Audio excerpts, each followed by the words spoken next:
That's where the good news kind of ends. Their demographic structure is obviously far better than Europe or East Asia's, but it's not as good as it used to be. They started urbanizing very seriously in the early 1990s and have been aging as a result.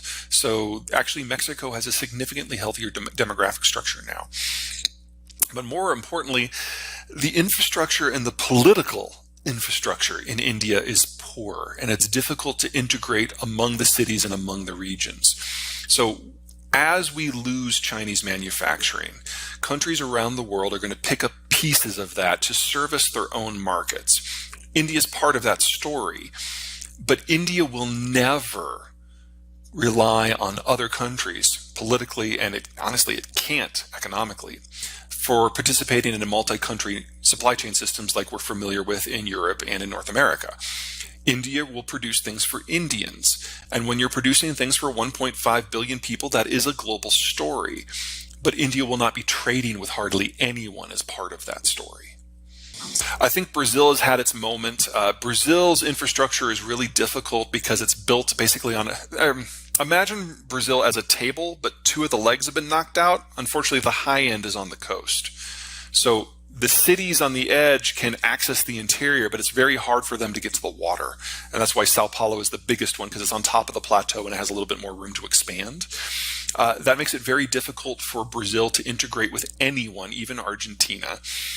They were able in the 80s and 90s to develop a series of technologies and some manufacturing capacity that was fairly impressive. But then the Chinese came in under the first Lula government and set up a bunch of joint ventures and basically raped the Brazilians of all of the technology, and then went back home and stole all of Brazilians' market share in global trade and destroyed the entire manufacturing base. So that story is over. So Brazil is still a commodities producer, and that's about it. They have a demographic structure that's similar to India, so good, but not as good as Mexico. Yeah, you think Brazil will be the next Russia? To expect Brazilian commodities to fall off the market, especially when it comes to things like iron ore. But the capital cost of developing stuff in Brazil is just higher than the global average. And whenever there's a competing source that opens up, it's able to undercut the Brazilians on price. That's probably most obvious in oil. Yes, they've got the pre-salt. Yes, by the numbers, Brazil probably can become an exporter to the tune of 3 or 4 million barrels a day. But you're talking about a cost of production in those zones. It's at least $80 to $90 a barrel, and that's some of the highest in the world. And not just because I have citizenship. A couple other things that are kind of color that. The United States has the highest security of any country. The average citizen has higher security than any time in history without the artificial imposition of things like the global order. And we're probably going to have to double the size of the industrial plant over the course of this next decade simply to produce the things that we used to get from imports. And if you think of the last time that the United States had a growth spurt like that, and the last time the Germans were dealing with security and economic dislocations, 1 million Germans came to the United States in the 1840s and changed our political culture forever. I expect another mass move of much larger scale this time, and not just from Germany. So, it's hard to go wrong here. Obviously, the United States has other issues that you have to deal with. Me personally, because I'm a little atypical, I went to university in New Zealand, so I couldn't qualify for citizenship there anytime I want to. It's not that New Zealand is self-sufficient when it comes to things like food and energy. It is part of an internationalized supply chain system that it needs. But it's an extended part of the American family, and it's an extended part of the Southeast Asian network as well.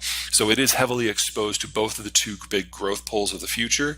And in addition, if we get into a situation where the Kiwis have major security problems, the rest of us are long gone already. The problem with calling a super cycle is it implies that everything is going to remain globalized, and I don't think that's the case. And as the world breaks up into economic blocks, you're going to have different market patterns for each commodity based on where they're sourced and where they're needed. Okay. So in the case of the Western Hemisphere, which is probably going to be more or less one block, this is where most of the world's copper comes from, with Chile, to a lesser degree Bolivia, and then the United States and Canada being the big players. So when you're talking about the world needing to triple the amount of copper, we can't do that. But if all the major copper producers are in one block, then all of a sudden it becomes very doable because we don't need to triple it. We just take the parts that we're going to the rest of the world and we use them locally. That works here. It probably will with lithium as well. All the cobalt's in Congo. There's no way to make that work. Most of the nickel's in Russia. Oh my God, now we're talking about doing a neo-colonial war into Siberia in order to keep the nickel flowing? Oh! So you break up the markets, and the very concept of a super cycle doesn't mean the same thing. Yeah.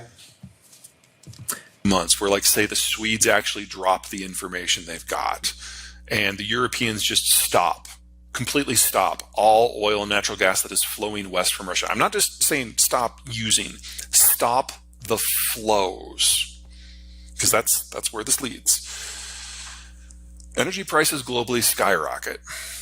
And then the Biden administration is going to have to make some interesting choices. In existing American law, the American president can shut off oil exports with a flick of a pen. Does not require Congress. So we could see the world losing Russian oil and American oil at the same time. And in that sort of scenario, you easily get a global price that goes above 150 or even 200. And you easily get a price in the United States that drops below 70 and never rises past 70 again.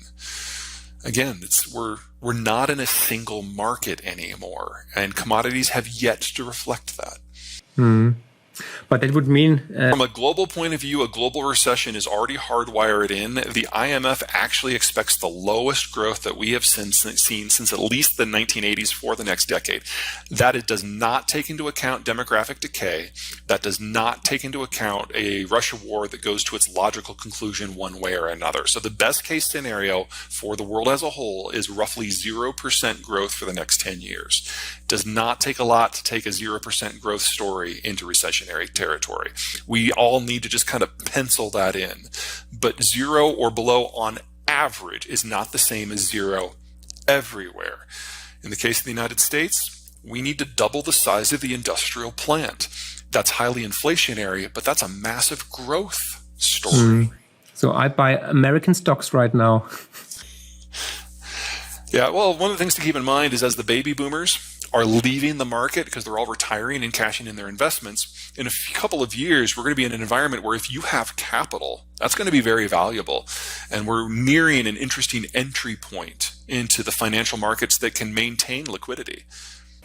I don't consider myself even a quasi-expert in that category. The problem is that so many of them have industrial uses in addition, and in the green transition and a lot of this retooling of manufacturing that we have to do on a global basis anyway, a lot of them have a lot of needs. So that is very bullish for them, independent of